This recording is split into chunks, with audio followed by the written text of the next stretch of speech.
اللہ الرحمن الرحیم۔ شروع کرتا ہوں اللہ کے نام سے جو بڑے مہربان نہایت رحم والا ہے۔ آج کا ہمارا قصہ حضرت بلال حبشی رضی اللہ تعالیٰ عنہ کا اسلام لانا۔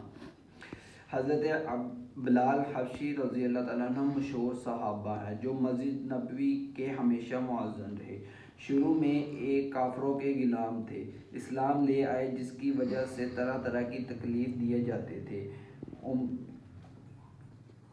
امی بن خلف جو مسلمانوں کو سخت دشمن تھا، اس کو سخت گرمی میں دوپہر کے وقت تپتی ہوئی ریت پر سیدھا لٹا کر ان کے سینے پہ پتھر کی بڑی چٹان رکھ دیتا تھا تاکہ وہ حرکت نہ کر سکے، اور کہتا تھا کہ یہ اس حال میں مر جائے اور زندگی چاہے تو اسلام سے ہٹ جائے، مگر وہ اس حالت میں بھی احد کہتا تھا، یعنی محبوب ایک ہی ہے۔ رات کو زنجیروں میں باندھ کر کوڑے لگائے جاتے اور اگلے دن ان کو زخموں کو گرم زمین پر ڈال کر اور زیادہ زخم کیا جاتا تاکہ بے قرار ہو کر اسلام سے پھر جائے یا تڑپ تڑپ کر مر جائے۔ عذاب دینے والے اکتا جاتے، مگر ابو جہل کا نمبر آتا، کبھی امی بن خلف کا بھی، اوروں کا، اور ہر شخص اس کی کوشش کرتا کہ تکلیف دینے میں ذوق ختم کر دی۔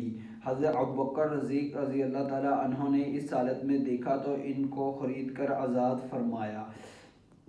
جو کہ عرب کے متعدد پرست اپنے بتوں کو بھی محبوب کہتے تھے، اس لیے ان کے مقابلے میں اسلام کی تعلیم توحید کی تھی، جس کی وجہ سے حضرت بلال حبشی رضی اللہ تعالیٰ عنہ کی زبان پر ایک ہی کاوڑ تھا کہ یہ تعلق اور عشق کی بات ہے۔ ہم جھوٹی محبتوں میں دیکھتے ہیں جس سے محبت ہو جاتی ہے، اس کا نام لینے میں لطف آتا ہے، بے فائدے اس کو روٹ جاتا ہے تو اللہ کی محبت کا کیا کہنا جو دین اور دنیا میں دونوں جگہ کام آنے والی ہے۔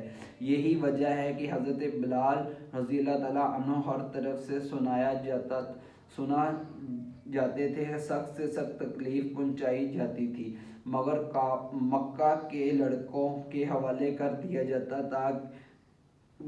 جاتا کہ وہ ان کو گلی کوچوں میں چکر دیتے پھرے ایک ہی ایک ہے کی رٹ لگاتے تھے۔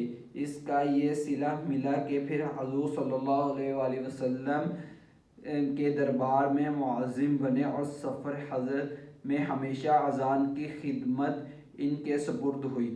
حضور کے وصال کے بعد مدینہ طیبہ میں رہنا اور حضور کی جگہ کو خالی دیکھنا مشکل ہو گیا، اس لیے ارادہ کیا کہ اپنی زندگی کے جن میں جہاد میں گزاروں، اس لیے جہاد میں شرکت کی نیت سے چل پڑے۔ ایک عرصے تک مدینہ منورہ لوٹ کر نہیں آئے۔ ایک مرتبہ حضور صلی اللہ علیہ وسلم کی خواب میں زیارت کی۔ حضور نے فرمایا، بلال یہ کیا ظلم ہے، ہمارے پاس کبھی نہیں آتے، تو آنکھ کھلنے پر مدینہ منورہ حاضر ہوئے۔ حضرت حسن حسین رضی اللہ تعالیٰ نے اذان کی فرمائش کی۔ لاڈلوں کی فرمائش ایسی نہیں تھی کہ انکار کی گنجائش ہوتی۔ اذان شروع کی اور مدینہ میں حضور صلی اللہ علیہ وسلم کے زمانے کی اذان کانوں میں پڑی قہر مچ گیا۔ عورتوں تک روتی روتی گھروں سے نکل پڑی۔ چند روز قیام کے بعد واپس ہوئے اور 20 ہجری کے قریب مشرق میں وصال ہوئے۔